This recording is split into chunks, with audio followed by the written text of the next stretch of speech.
Kakalungkot no pag wala kang jowa. Tapos kung meron man, sakit lang sa ulo. Tagal mag-reply. Tapos ang dami pala niyang ka-chat. Kawawa ka naman, wala kang jowa.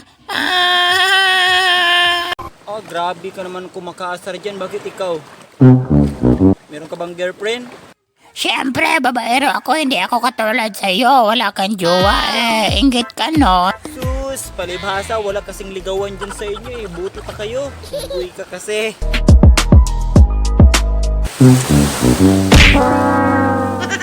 Alam nyo ba kung bakit maalat ang dagat? Siguro napaisip din kayo niyan, no?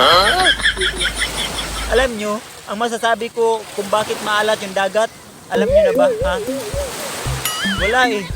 Kasi yung mga naliligo kasi dito, dati kasi matabang talaga tong tubig dito. Yun, maraming taong naliligo. Tapos, dyan lang sila umiihi kaya maalat. Ilang yun, minsan yung iba tumatae pa nga dito eh. Kaya ito pa. Alam nyo ba kung bakit maraming tao na di takot maimpyerno? Kahit sabihin mong mainit dun. Alam nyo ba kung bakit? Kasi marami daw sila doon, maimpyerno, iihian lang daw nila yung apoy doon. Iihian lang daw nila yung apoy doon. Kasi nga marami sila, mamamatay daw yun.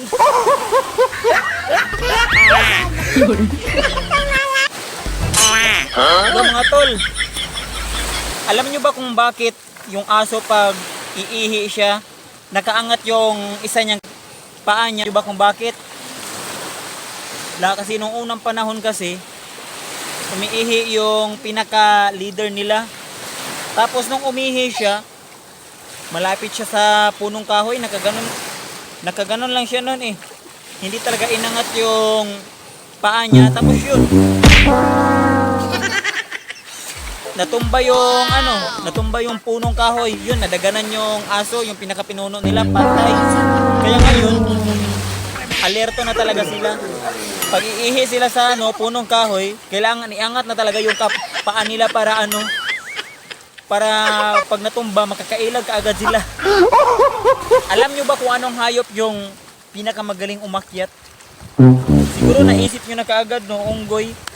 Pero ito, yung itatanong ko sa inyo, ano naman ang puno na di kayang akyatin ng unggoy? Sige nga, mag-isip nga kayo. Wala. Alam nyo kung ano? Sasabihin ko na. Siyempre, yung puno na tumba.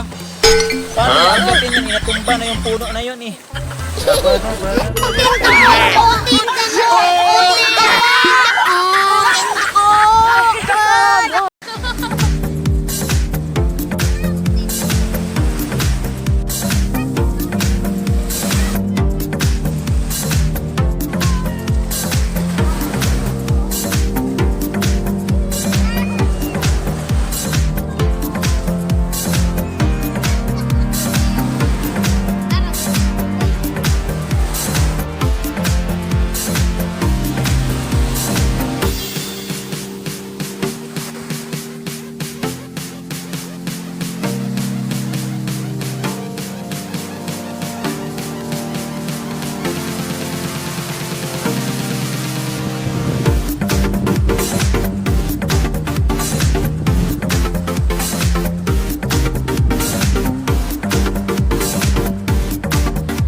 Namatay, munggo lang, binato ng munggo. Binato ng munggo, patay. Oo, munggo lang, binato. Alam mo ba kung ano nangyari? Hindi, ano bang nangyari? Yun nga, binato siya ng munggo. Sabi niya, pre, umilag ka.